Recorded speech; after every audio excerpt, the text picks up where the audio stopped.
먼저 내용문을 맡게 될 김종익 장로님,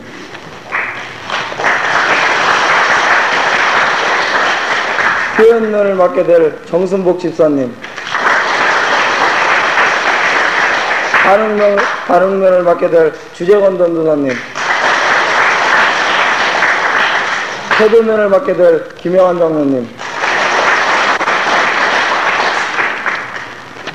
이어서 심사규정 발표는 우리 고등부 전도사님이신 신현주 전도사님 나오셔가지고 발표하시겠습니다.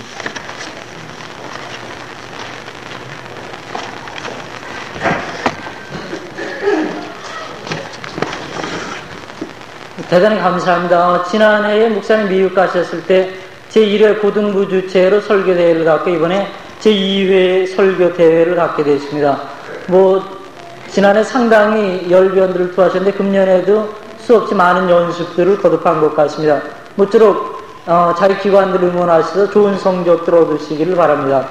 오늘 심사위원들을 소개해드렸는데 내용이 30점이 되겠습니다. 그래서 김 장로님께서 내용에 관해서 30점 기준으로 해서 점수를 매기고 그 다음에 표현이 30점, 그러니까 그 원고의 내용을 얼마나 잘 사람들이 이해할 수 있도록 표현하느냐, 그것이 30점이 되고, 그 다음에 듣는 사람들이 진짜 감격함으로 아멘으로 잘 받느냐에 20점, 그 다음에 설교자의 태도, 그러니까 준비 상황이라든가 모든 것을 이렇게 보면은 설교자의 태도가 어떻다는 것을 좀 느끼실 겁니다. 그래서 그 면을 김영환 장로님께서 20점을 기준으로 해서 바로 총점 100점 만점이 되겠습니다. 거기에다 감점이 있는데 시간은 전에 말씀드린 대로 5분 내지 7분의 시간을 드리겠습니다. 그래서 5분 미만일 경우 1분이 미만되는데 3점씩, 또 7분이 초과될 때 1분 초과되는데 3점씩 해가지고 감점을 시키겠습니다. 근데 이 설교 본 내용만이고 성경 공독하는 시간은 포함되지 않겠습니다. 그리고 나와서 하시는 분들은 설교가 끝난 후에 기도는 안 하셔도 좋겠습니다.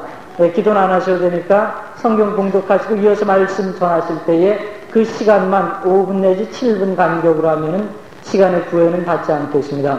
이제 그럼 심사위원들이 좀 앞으로 나오시는 것이 좋겠습니다. 앞으로 나오셔서 앉으셨다가 해주셨으면은, 정순복 집사님 나오시죠?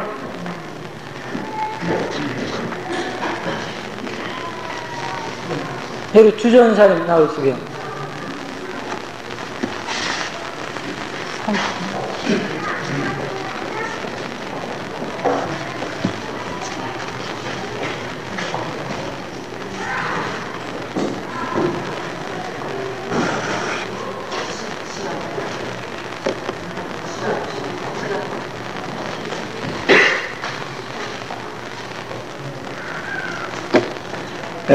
본 대회에 들어가기 전에 각부 선수들을 소개하겠습니다.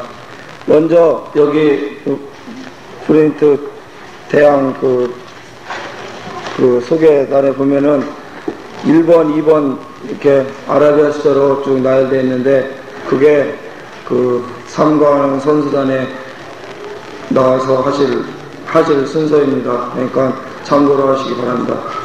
먼저 1번에는 청년의 대표 최현식 선생님, 두 번째로 나와서 하게 될 고등부 대표 권영수 의원님, 세 번째는 마르라 선교회 대표 정금종 집사님, 네 번째는 대학생의 대표 연종모 선생님, 다섯 번째는 중등부 대표 정기철 의원님, 여섯 번째는 남성교회 대표 홍웅선 집사님, 일곱 번째는 마리아 선교회 대표 황길자 집사님, 이상 7분이 나오셔가지고 하겠습니다.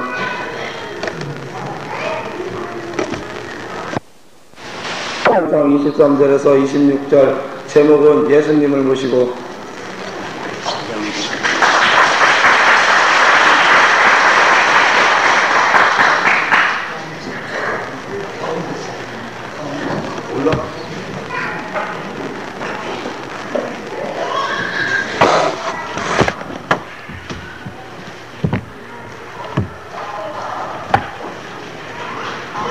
하나님의 말씀은 마태복음 8장 23절로 26절에 있는 말씀입니다. 봉독해드리겠습니다. 배에 오르심에 제자들이 쫓았더니 바다에 큰 노을이 일어나 물결이 배에 덮이게 되었으되 예수는 주무시는지라. 그 제자들이 나와 깨우며 가로되 주여 구원하소서, 우리가 죽겠나이다. 예수께서 이르시되 어찌하여 무서워하느냐, 믿음이 적은 자들아 하시고 곧 일어나사 바람과 바다를 꾸짖으신데 아주 잔잔하게 되거늘. 이 말씀 가운데에서 예수님을 모시고 오라는 제목을 가지고 말씀을 전거하고자 합니다. 군중 속에서 시달리시던 주님은 해변가로 나오셔서 배에 오르게 되었습니다. 이 배가 얼마쯤 바다 깊은 곳을 향해서 항해하는 도중 그만 큰 풍랑을 만나 이협을 받게 된 것입니다. 이들 예수님의 제자는 바닷가에서 태어나 어부 생활로 이들의 잔뼈가 굵었고 바다에 대한 전문적인 지식이 있었으므로 웬만한 풍랑은 이들의 기술로 능히 이겨낼 수 있지만 너무도 거센 풍랑으로 배는 서서히 빠져가고 있었습니다. 너무도 급했던 이들 제자는 주무시고 있는 주님을 깨우게 된 것입니다. 주여 구원하소서, 우리가 죽겠나이다. 예수님께서는 말씀 한마디로 배를 덮는 거센 풍랑을 잔잔케 하신 것입니다. 우리는 주님이 주시는 교훈 가운데서 크게 두 가지로 나누어서 말씀을 생각해 보기로 하십시다. 첫째로 예수님을 모시고 예수님을 믿는 믿음인 것입니다. 믿음이 없이는 아무것도 할 수가 없습니다. 믿음은 서로의 관계 속에서 큰 일을 해낼 수 있는 것입니다. 믿음이 없는 국가는 황폐한 국가이고 또한 믿음이 없는 개인은 메마른 신명인 것입니다. 하물며 하나님과 우리 사이의 영생의 구원은 믿음이 없이는 도저히 이루어질 수가 없는 것입니다. 우리들의 믿음의 조상 아브라함은 하나님의 약속을 바랄 수 없는 중에서 바라고 믿었습니다. 또한 믿음으로 말미암아 의롭다고 인정함을 받는 자가 되었습니다. 온 세상이 죄악으로 말미암아 하나님의 진노로 형벌을 받아 죽게 되었지만 하나님께서는 놀라우신 사랑으로 독생자 우리 주 예수 그리스도를 십자가의 희생의 제물로 받으시고 죄범한 온 인류에게 말씀하셨습니다.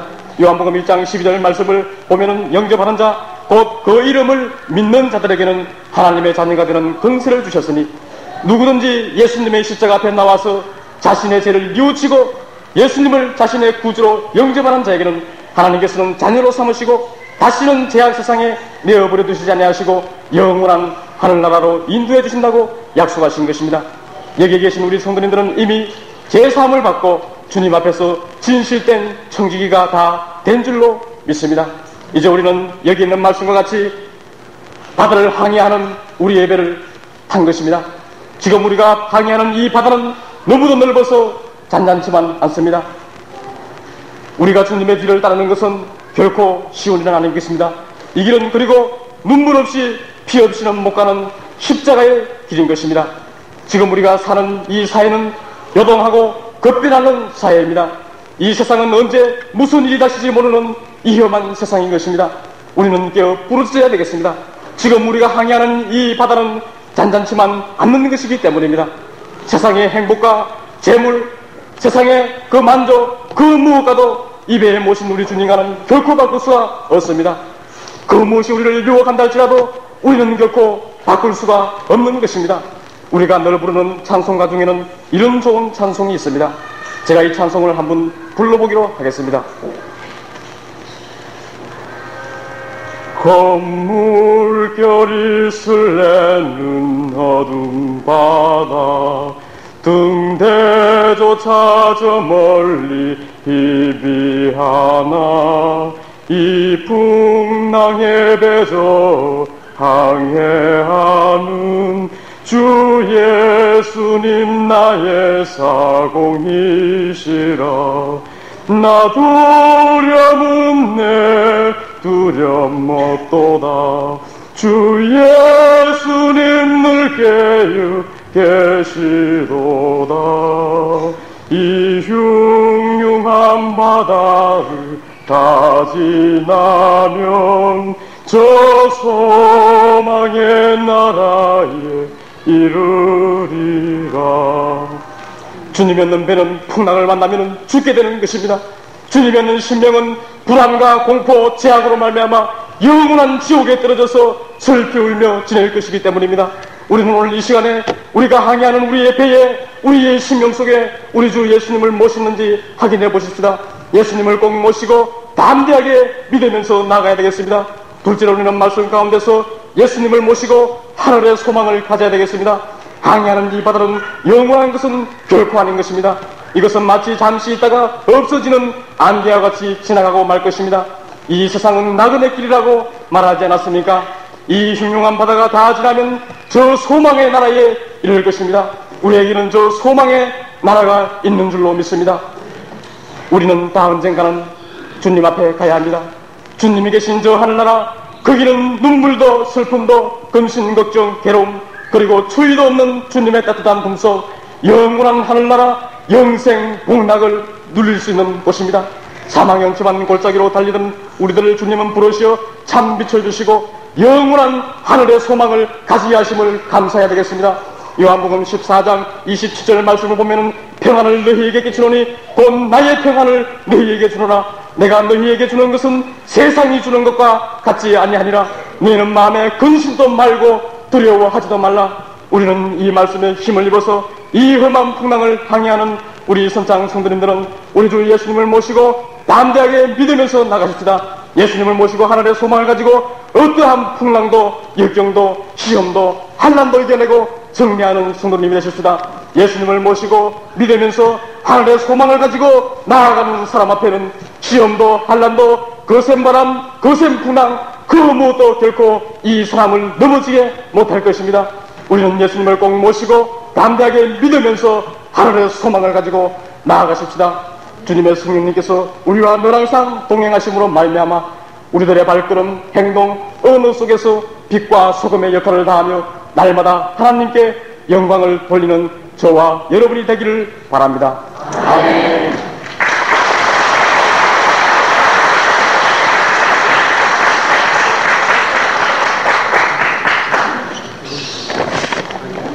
참가번호 1번 청년의 대표 최현식 선생님이 예수님을 모시고라는 제목으로 열렬한 설교를 해주셨습니다. 다음에는 참가번호 2번이 되겠습니다. 고등부 대표 권영수 의원님, 고등부 학년장으로 일하고 현재 충남기영고 1학년에 재학 중입니다.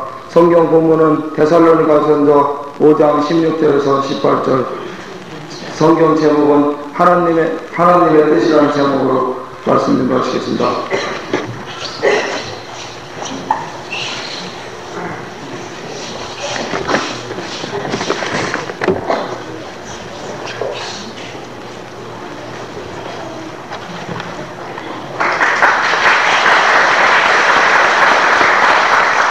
성경 공독하겠습니다. 데살로니가 전서 5장 16절에서 18절.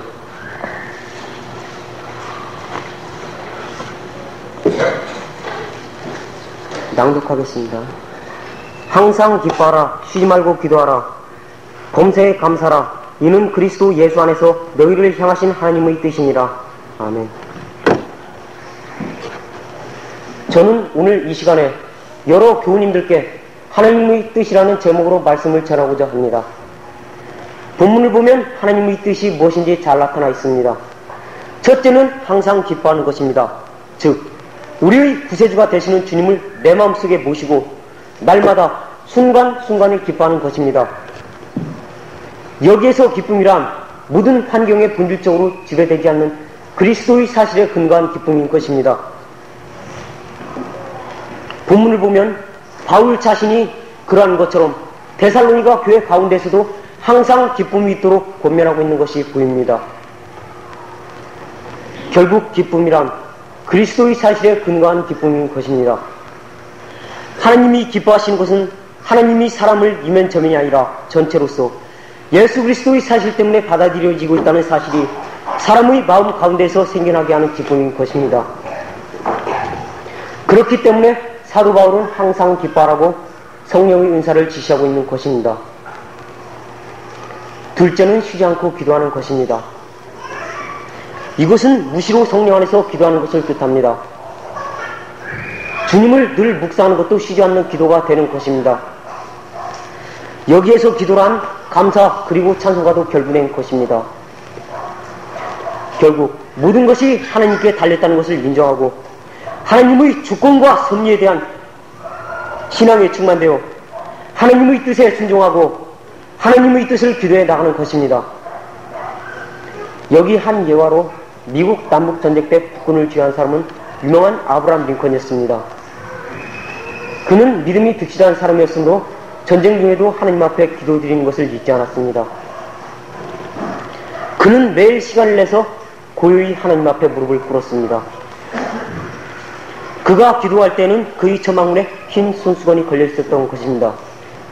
그래서 그의 참모들은 아무리 긴급한 일이 생길지라도 손수건이 내걸려 있으면 절대로 처마관을 안 열었다고 합니다. 그리고 기도가 끝나는 것을 보고 들어갔다는 것입니다. 바쁜 중에도 기도하는 것은 더욱 필요하며 매일 시간을 정해서 기도하는 것은 매우 중요한 일이라 생각됩니다.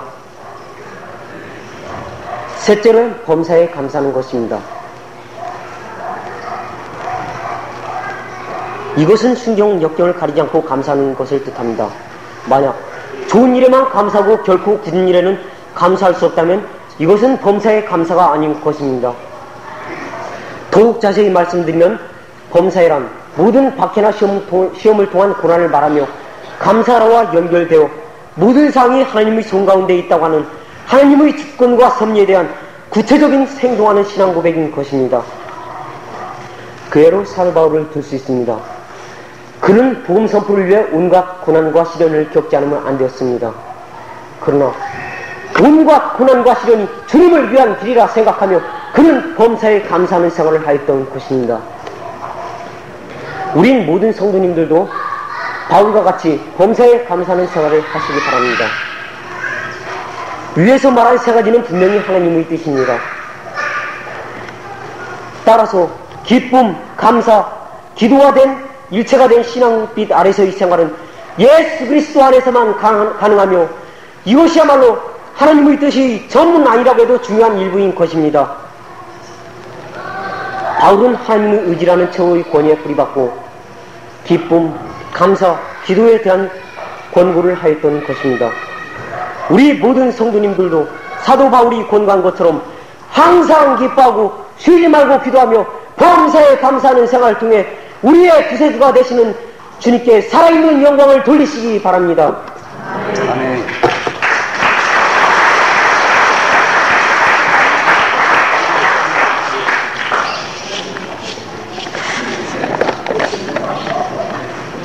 다음에는 참가번호 3번이 되겠습니다. 마르다 선교회 대표 정금종 집사님으로 수고하고 계시고 39역 부역장님으로도 수고하고 계십니다. 현재는 가정주부로 일하시고 계십니다. 저는 준비 안 했어요. 목이 있어가지고 제가 안 하려고 준비도 안 했는데 자꾸 학생이 있다고 지금 하락해서 말씀 은혜 받기를 바랍니다.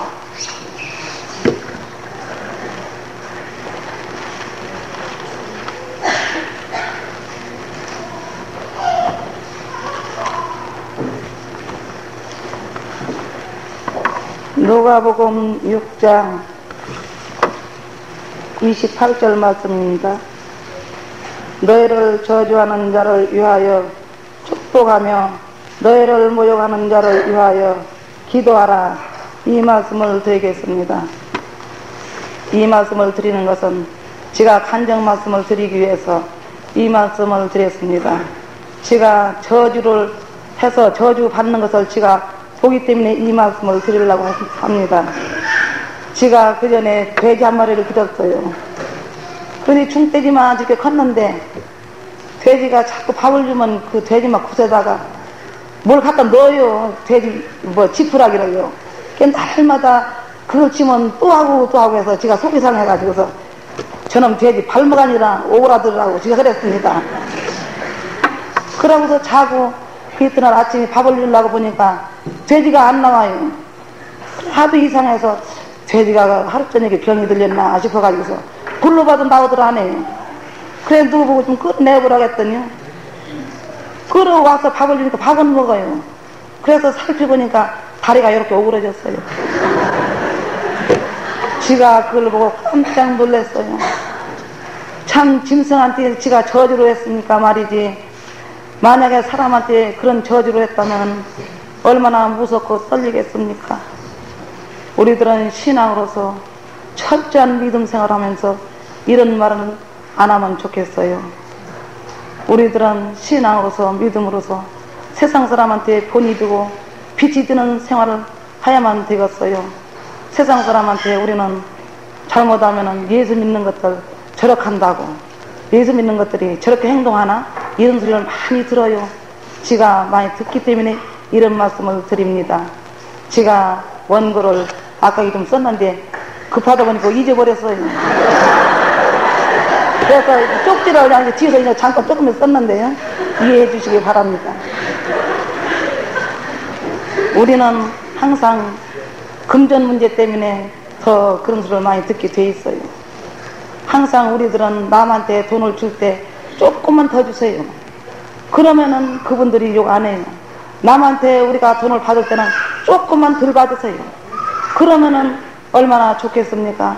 우리가 더 준다고 해서 큰 도움 안 됩니다. 덜 받는다고 해서 우리가 못 살들 안 합니다. 우리는 너무나도 인색할 때가 많아요. 우리 믿는 사람은 세상 사람 앞에 빛이 드는 생활을 하야만 되겠어요. 저도 아직까지는 그런 생활을 하지 못했습니다만은 우리가 신앙으로서 믿음으로서 주 안에서 언제든지 지켜나가야만 되겠습니다. 우리는 주 안에서 범사가 감사가 있고 주 안에서 원수를 사랑한다는 말이 있지 않습니까?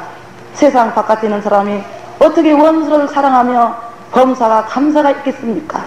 우리 주 안에서만 있지 않습니까?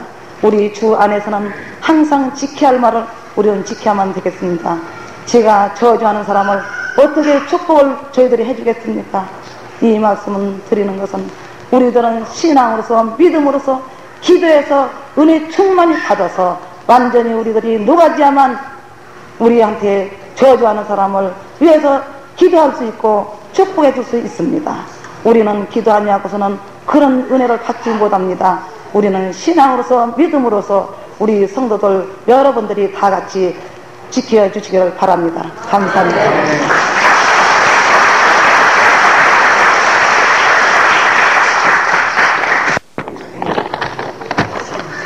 참가번호 3번에 이어서 참가번호 4번이 되겠습니다.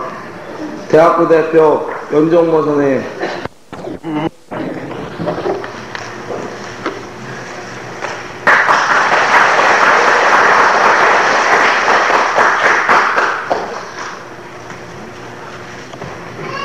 누가복음 15장 11절로 24절까지 봉독해 드리겠습니다. 또 가라사대 어떤 사람이 두 아들이 있는데 그 둘째가 아비에게 말하되 아버지여 재산 중에 내게 돌아올 분깃을 내게 주소서 하는지라 아비가 그 살림을 각각 나눠 주었더니 그 며칠이 못되어 둘째 아들의 재물을 다 모아가지고 먼 나라에 가 거기서 허랑방탕하여 그 재산을 허비하더니 다 없어진 후 그 나라에 크게 흉년이 들어 저가 비로소 궁핍한지라 가서 그 나라의 백성 중에 하나에게 불려가사니 그가 저를 들로 보내어 돼지를 치게 하였는데 저가 돼지 먹는 지엽 열매를 채우고자 하되 주는 자가 없는지라 이에 스스로 돌이켜 가로되 내 아버지께 양식이 풍족한 품꾼이 얼마나 많은고 나는 여기서 주려 죽는구나. 내가 일어나 아버지께 가서 이르기를 아버지여 내가 하늘과 아버지께 죄를 얻었사오니 지금부터 아버지의 아들이라 일컬음을 감당치 못하겠나이다. 나를 품꾼이 하나로 보소서 하리라 하고 이에 일어나서 아버지께 돌아가니라. 아직도 상거가 먼데 아버지가 저를 보고 측은히 여겨 달려가 목을 안고 입을 맞추니 아들이 가로되 아버지여 내가 하늘과 아버지께 죄를 얻었사오니 지금부터 아버지의 아들이라 일컬음을 감당치 못하겠나이다 하나 아버지는 종들에게 이르되 제일 좋은 옷을 내어다가 입히고 손에 가락지를 끼우고 발에 신을 신기라. 그리고 살찐 송아지를 끌어다가 잡으라. 우리가 먹고 즐기자. 이 내 아들을 죽었다 다시 살아났으며 내가 잃었다가 다시 얻었노라 하니 저희가 즐거워하더라.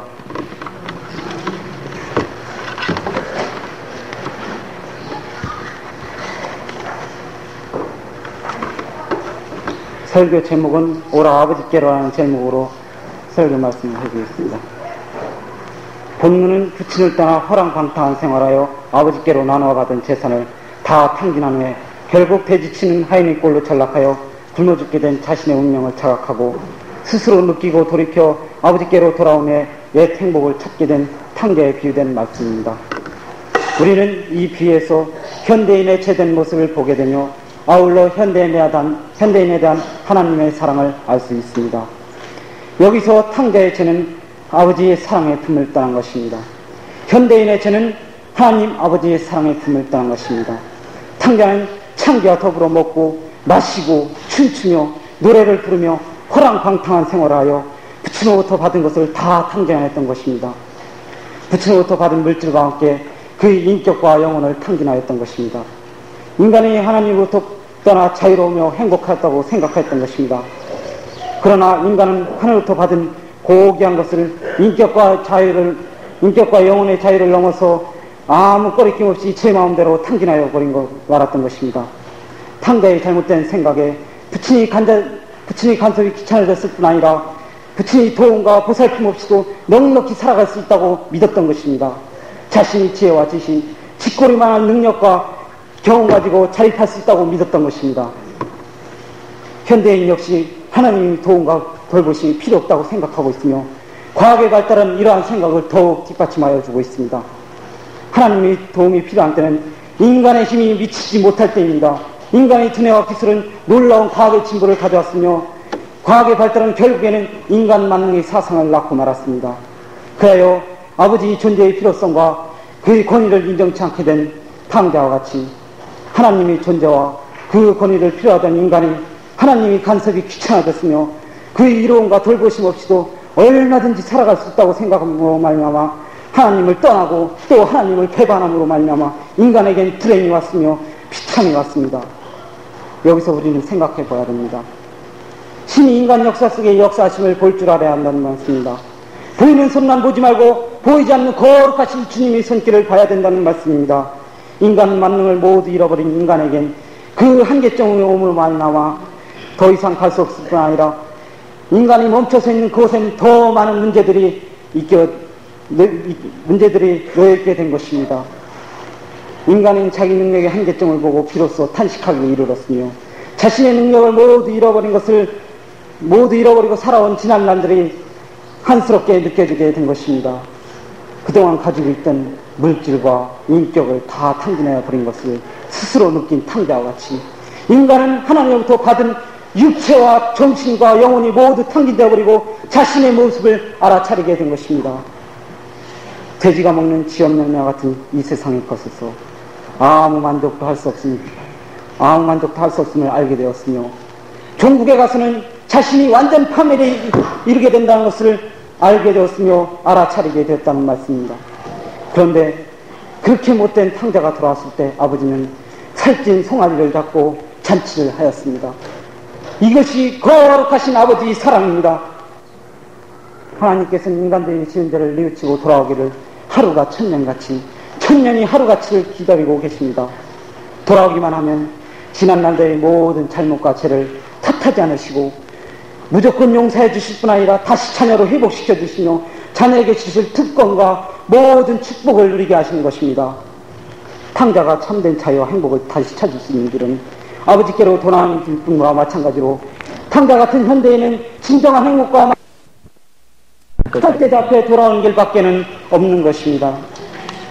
예수 그리스도, 그분은 바로 인간이 하나님께로 돌아오는 길이 되어 주신 것입니다.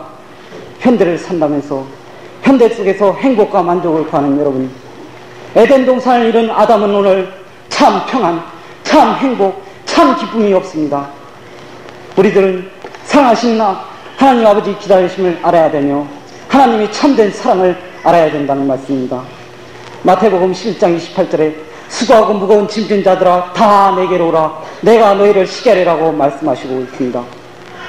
여러분들은 현대를 생활하면서 참 그리스도를 알고 하나님께 영광을 돌리며 참 평안, 참 행복, 참 기쁨의 생활, 즉 축복받는 생활이 되어지기를 바랍니다. 아멘.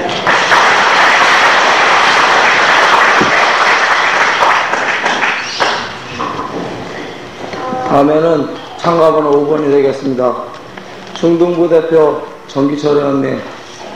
네, 정기철 의원님은 바로 이 앞에서는 제 동생입니다. 그리고 한밭장학교 3학년에 재학 중이고, 성경 본문은 누가복음 19장 1절에서 10절까지, 1장에서, 아닙니다. 앞에.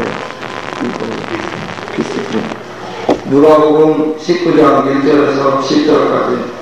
제목은 믿고 행함의 참 신앙이라는 제목으로 말씀 전하겠습니다.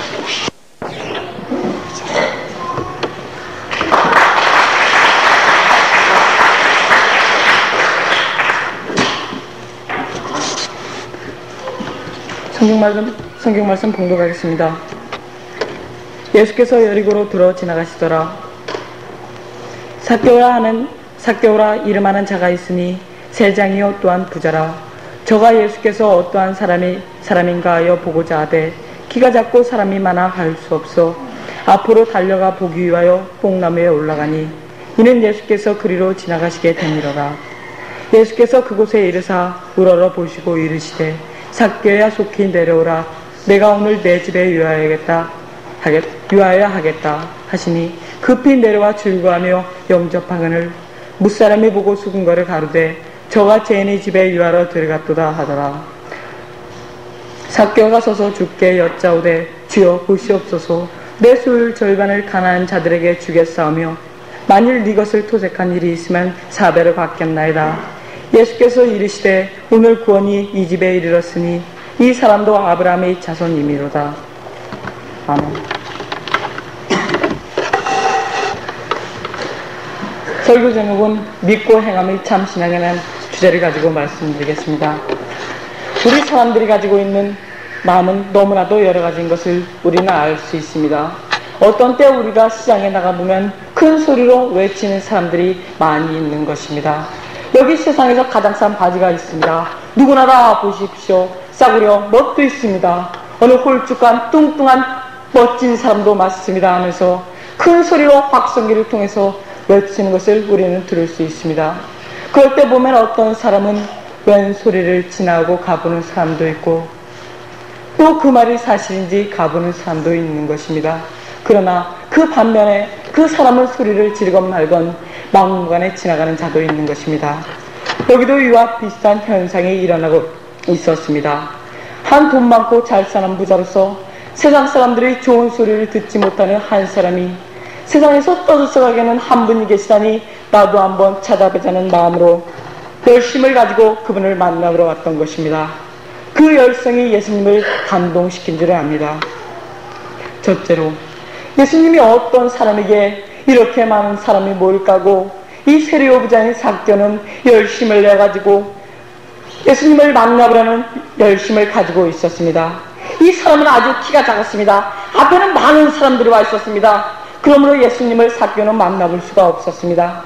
그래서 그는 생각한 것이 옆에 있는 뽕나무에 올라가는 일이었습니다. 생각해 보십시오. 나이가 많은 사람이 뽕나무에 올라간다. 이것은 참으로 위험한 일이었습니다. 그러나 그는 신발을 벗고 조심조심 나무 위로 올라갔을 것입니다.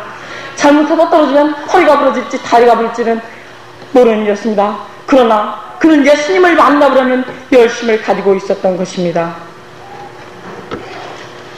여러분, 우리 신자들은 이런 믿음이 있어야 될 줄 압니다. 열심히 있는 믿음 말입니다. 흔히 우리는 무슨 일을 하려다가 일이 잘 안 되면 나도 모르겠다 하면서 자포자기하는 수가 많은데 이것은 잘못된 것입니다. 어디에 하나님이 뜻인가, 혹 이것인가 아니면 저것인가 더욱 열심히 찾아보아야 할 줄 아는 것입니다. 우리 성도들이나 하나님을 믿는 믿음의 성도들은 이렇게 삭개오와 같이 하나님을 더욱 만나보려는 열심을 가져야 될 줄 압니다. 둘째로는 이 열심을 예수님께서 아시고 찾아오셨고 삭개오는 즐거워하며 예수님을 영접했습니다. 삭개오가 생각하기를 야, 저분이 어떻게 내 이름 마셨지? 나는 예수님을 만나본 적도 없는데 하면서 그는 참으로 놀라했던 것입니다. 그러나 예수님은 하나님의 아들이시기 때문에 삭개오의 이름을 알았던 것입니다. 예수님께서 삭개오를 부르니 삭개오는 속히 내려와서 기뻐하며 예수님을 영접했습니다. 예수님을 영접한 후에 우리 신자들은 기쁨과 즐거움이 있어야 될 줄 압니다. 우리 신자들 중에 교회 나오는데 즐거워서 오는 것보다는 그저 마지못해서 나오는 성도들이 있는 것 같은데 이것은 잘못된 것입니다. 예수님의 나를 하나님의 자녀로 삼아주셨으니 이 얼마나 감사한 일입니까? 참으로 즐거운 일인 것입니다. 이보다도 큰 즐거움은 이 세상에서 없는 줄로 압니다.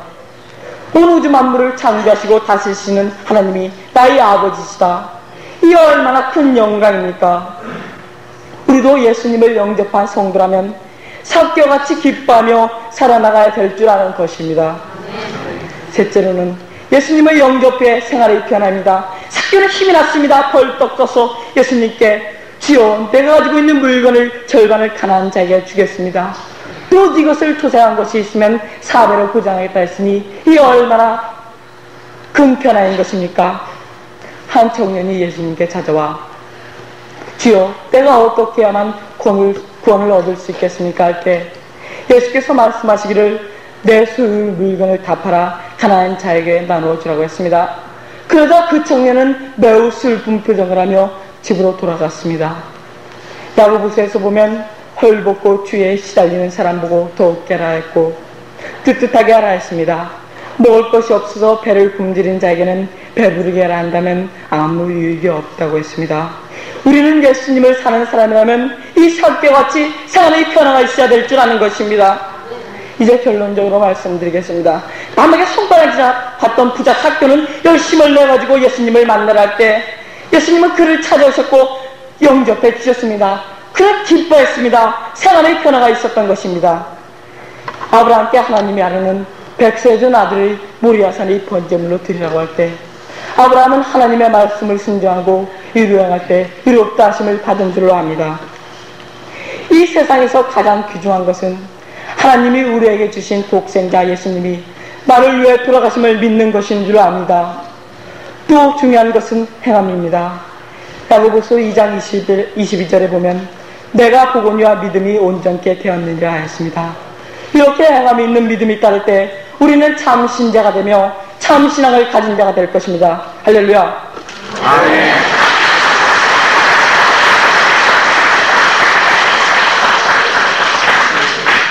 학교 갔다 오면은 항시 이렇게 집에서 연습을 하는 것 같은데 과연 잘하는 것 같습니다. 다음에는 참가번호 6번이 되겠습니다. 남성교회 대표 홍웅선 집사님. 성경 본문은 누가복음 2장 42절, 제목은 잊어버린 예수님을 찾자. 집사님으로 수고하시고 초등부 부감으로 계십니다. 현직은 공무원이십니다.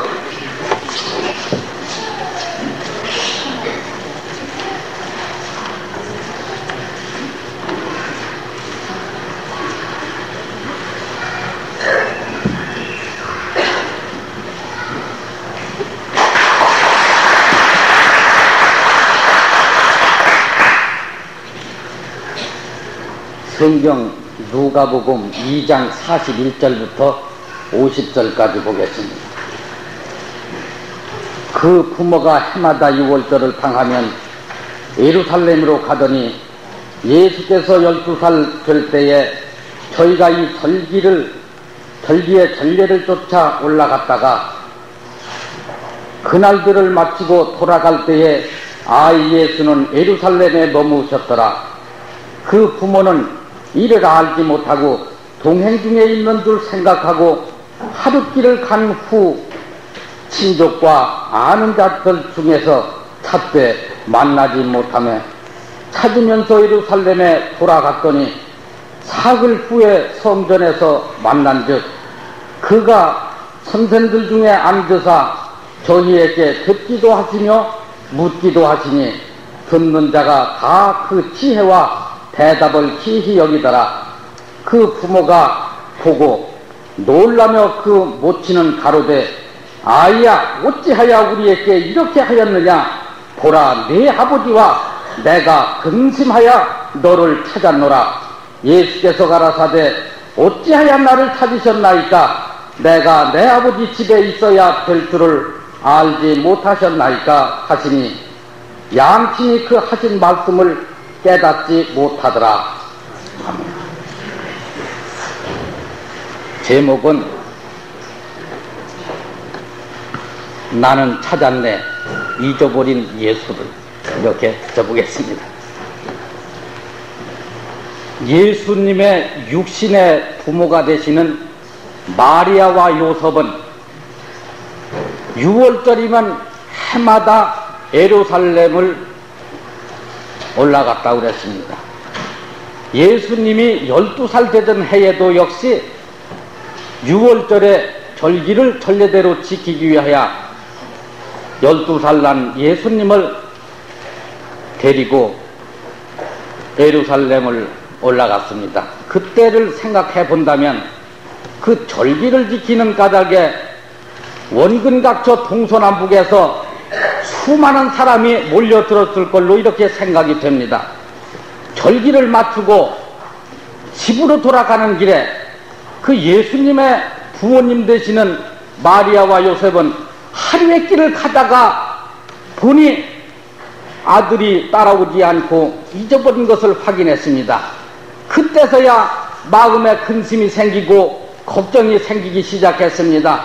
어찌할 줄을 얼러서 이가 오던 길을 대로 찾아갔는데 찾지를 못했다고 그랬습니다.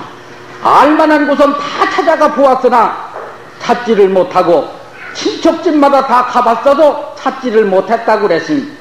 사흘 후에야 예루살렘 성전에 가보니 역시 여러 선생님들하고 말씀을 듣기도 하고 질문도 하더라. 그 예수님 어머니께서는 아이야 어찌하여 우리에게 이런 일을 했느냐고 이렇게 말을 했을 때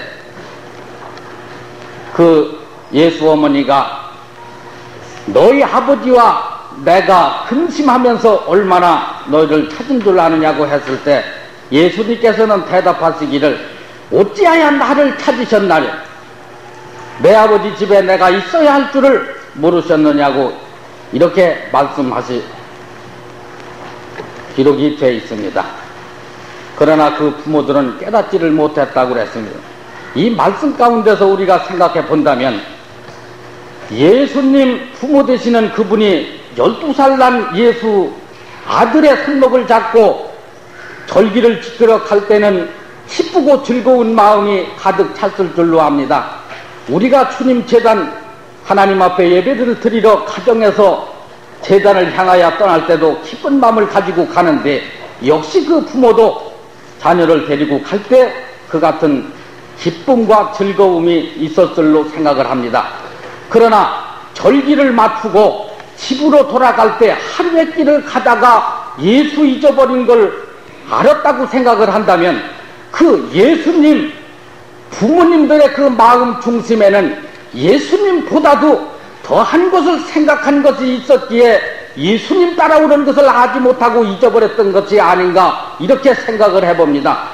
절기를 지키는 동안에 가정의 생활 가지가지 염려를 생각했을 걸로 생각이 됩니다. 절기 지키느라고 집을 돌아보지 못했으니 짐승을 기른다고 한다면 짐승의 밥돌은 제달로 추워졌는지 가지가지 염려를 한 것이 예수님보다도 그를 더 생각했고 세상의 염려를 예수님보다도 더 생각을 하고 골몰하는 끝에 예수님을 잊어버리고 하룻길을 가져냈느냐 이렇게 생각을 해봤습니다.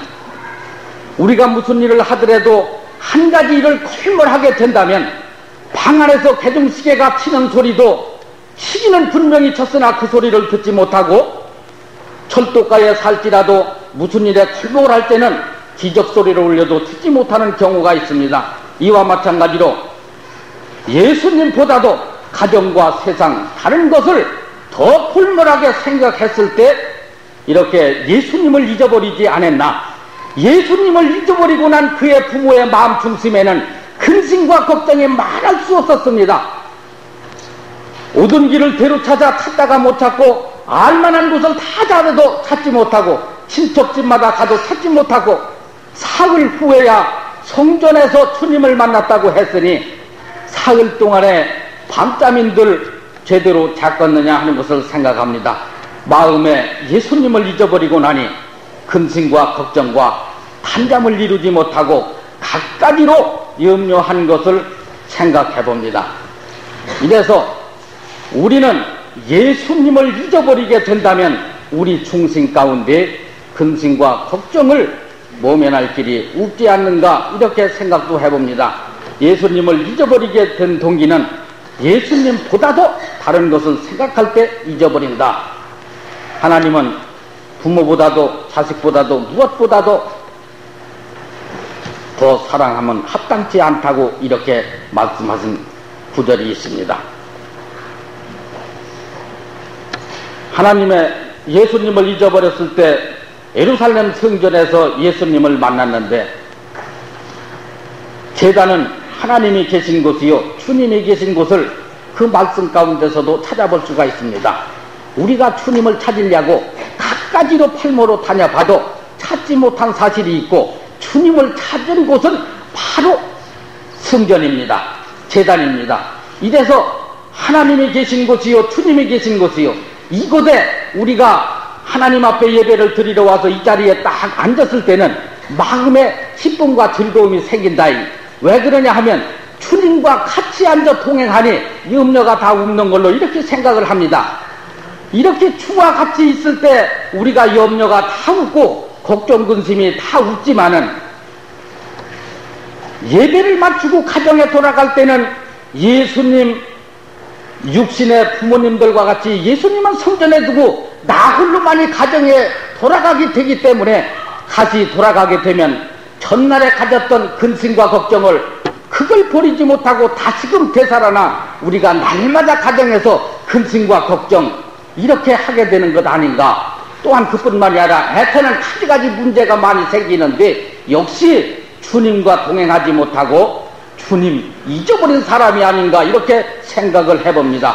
이래서 주님을 우리는 성전에서 예배 볼 때만 즐기는 것이 아니라 주님을 만나서 날마다 동행했을 때, 집에를 가든지 어디를 가든지 동행하는 자가 될 때 마음의 근심과 걱정은 다 사라지고 오히려 그것들이 변하여 기쁨으로 화해지는 것을 우리는 신앙생활을 통해서 우리는 알 수가 있는 줄 압니다.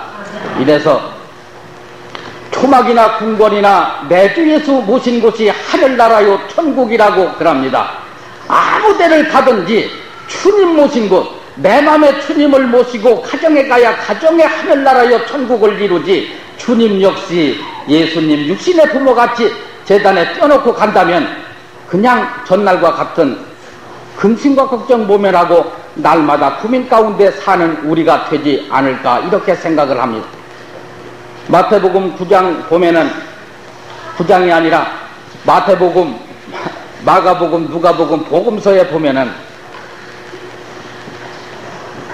앞을 보지 못하는 소경들이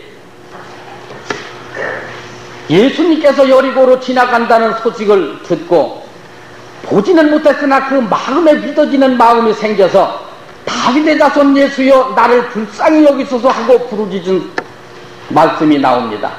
이때에 세상 사람들, 주님의 뒤를 따르던 사람들은 그를 잠잠하지 못하느냐고 갖가지로 꾸짖으시고 이렇게 여러 가지로 말을 했으나, 사랑이 많으신 주님께서는 그 간절히 부르짖는 그 기도를 오히려 들으시고 그를 데려오라고 해서 너의 소원이 뭐냐고 이렇게 물어서 나는 눈뜨기를 원한다.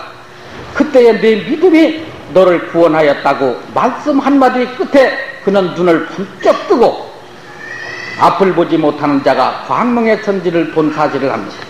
이래서 그뿐만이 아니라 마태복음 4장서에 보면은 간질병 환자가 됐던 중풍병자가 했던 구신 들려서 육신의 고통을 당하는 갖가지 사람이 되었던 간에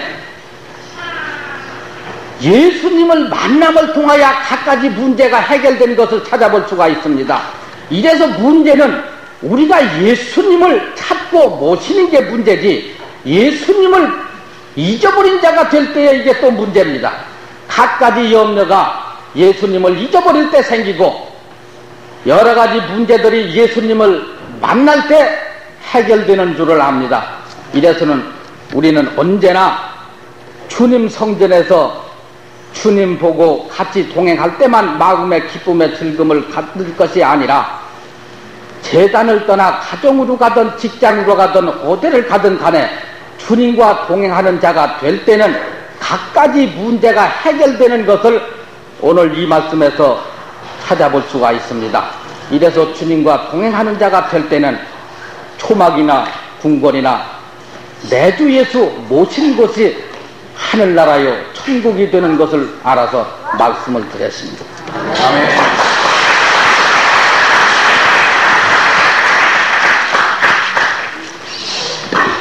다음은 오늘 설교대의 마지막 편이 되신 것 같습니다. 마리아 선교회 대표 황길자 집사님, 우리 교회 집사님으로 수고하고 계시고 화과 하청업을 하고 계십니다. 성경 본문은 로마서 8장 35절에서 38절입니다.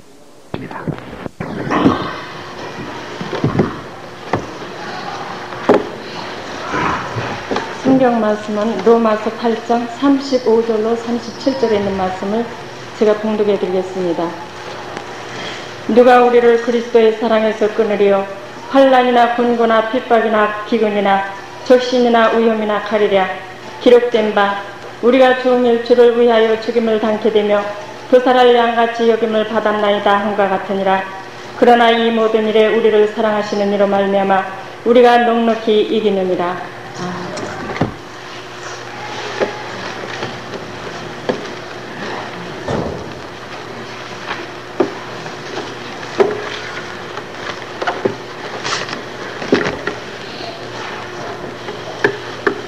저는 오늘 이김을 주시는 하나님이라는 제목을 가지고 여러분들과 은혜를 나누고자 합니다. 작년에 저희들은 생각지 않은 어려운 일을 만나게 되었습니다. 처음에는 대수롭지 않게 생각되었던 일이지만 날이 가면 갈수록 사람의 힘으로는 도저히 해결할 수 없는 어려운 일이라고 생각되었을 때 저는 눈앞이 캄캄했습니다. 그러나 감당할 시험밖에는 주지 아니하신다고 하시고 또 시험 당할 즈음에 피할 길을 주신다고 하신 하나님의 약속의 말씀을 생각하면서 우리를 죄 가운데서 부르시고 또 의롭게 하실 뿐만 아니라 영화롭게 하시는 하나님을 믿으면서 하나님 앞에 기도하기 시작했습니다. 그래서 하나님께서는 저희 기도에 응답해 주시고 그간의 어려웠던 문제를 해결해 주시며 또 오늘 기쁨으로 이 자리에 서서 여러 성도님들께 간증 겸 설교할 수 있도록 은혜 주신 하나님 앞에 먼저 감사를 드립니다. 제가 약 8개월 동안의 어려운 시련 가운데서 넘어지지 않고 쓰러지지 않고 감당할 수 있었던 것은 하나님께서 저와 함께 하셨던 연고인 줄 믿습니다. 그래서 제가 환난 가운데서 이 모든 어려움을 이기게 해주신 하나님의 그 크신 뜻을 깨달으면서 이 자리에서 3가지로 요약해서 말씀드리겠습니다. 첫째, 하나님께서 말씀으로 저와 함께 해주셨기 때문에 이길 수 있었다고 생각이 됩니다.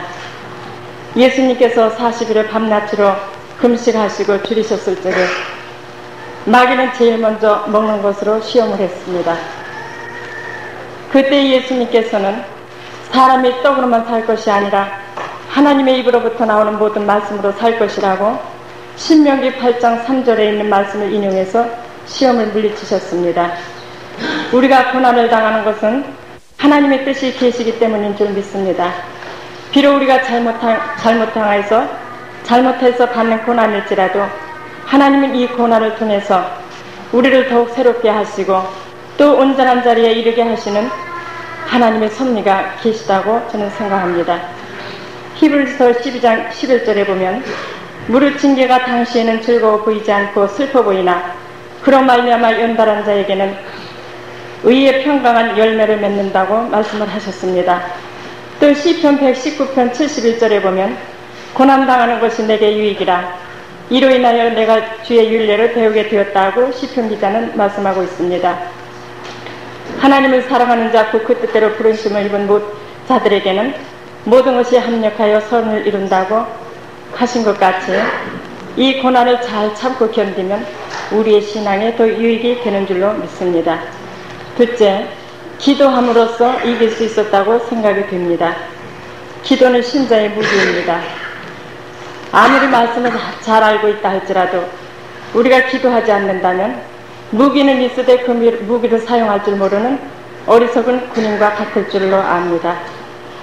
마태복음 7장 7절에 보면 구하는 자에게 주시고 찾는 자에게 찾게 해주시고 문을 두드리는 자에게 열어주신다고 말씀을 하셨습니다. 또 야고보서 2장 3절에는 너희가 얻지 못하면 구하지 아니하며 구하여도 얻지 못하면 정욕으로 쓰려고 잘못 구함이라고 말씀하고 있습니다. 또 야고보서 5장 16절에 보면 의인의 간구는 역사하는 힘이 많다고 말씀을 하고 있습니다. 신구약 성경 전체를 바라볼 때에 기도한 자만이 승리했던 것을 우리는 알 수가 있습니다. 셋째, 인내로서 승리할 수 있었다고 생각이 됩니다. 아무리 말씀을 잘 알고 또 믿고 기도했지만은 우리가 참고 견디지 않으면 그 승리를 맛볼 수가 없다고 생각이 됩니다. 우리가 기도할 때에 쉽게 이루어지는 것도 있지만 더디 이루어지는 것도 있습니다. 누가복음 18장에 보면 불의한 재판관과 또 끈질긴 과부의 이야기가 나옵니다. 그것을 볼 때에 우리는 낙심하지 말고 계속 기도해야 되겠다는 것을 알 수가 있겠습니다. 또 욥의 인내도 우리가 생각해 볼 수가 있겠습니다. 베드로전서 1장 6절로 7절에 보면 너희가 여러 가지 시험을 인하여 잠깐 근심하게 되지 않을 수 없었으나 오히려 크게 기뻐하도다. 너희 믿음의 시련이 불로 연단하여도 없어질 금보다 더 귀하여 예수 그리스도에 나타나실 때에 칭찬과 영광과 존귀를 얻게 하려 하심이라고 말씀을 하셨습니다. 여러분들 중에 시험 당하면서 그 시험으로 인해서 낙심 중에 계신 분은 안 계십니까? 하나님의 말씀에 굳게 서서 힘써 기도하시기 바랍니다. 끝까지 참고 기도하시기 바랍니다. 우리가 하나님의 말씀에 바로 서서 믿음으로 참고 기도하면 우리를 사랑하시는 평강의 하나님께서 우리에게 넉넉히 이길 힘을 주시리라고 믿습니다. 끝으로 여러분 성도님들께서 앞으로 신앙생활 하시는 데에 하나님의 함께 하심으로 말미암아 신앙생활에 큰 승리가 있어지기를 바라겠습니다. 감사합니다.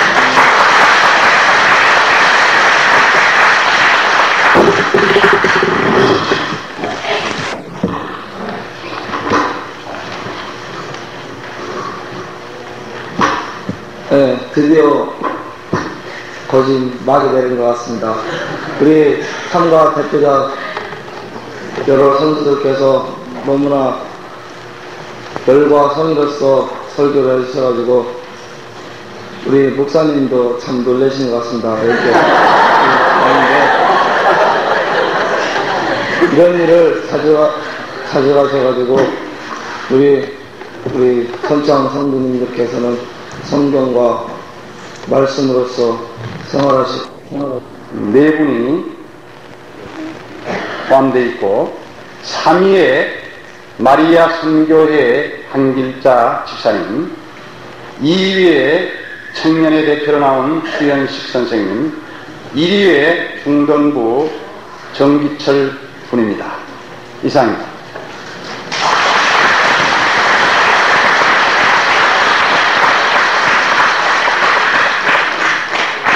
예, 목사님 나오셔서 시작하시겠습니다.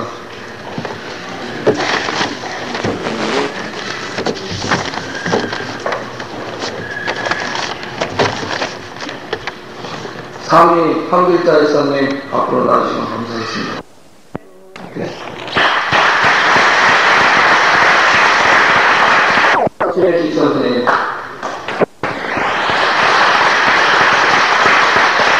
한글자 이사님, 참가상은 끝나고 앞으로 끝나고 남으시면 끝나는 게 되겠습니다.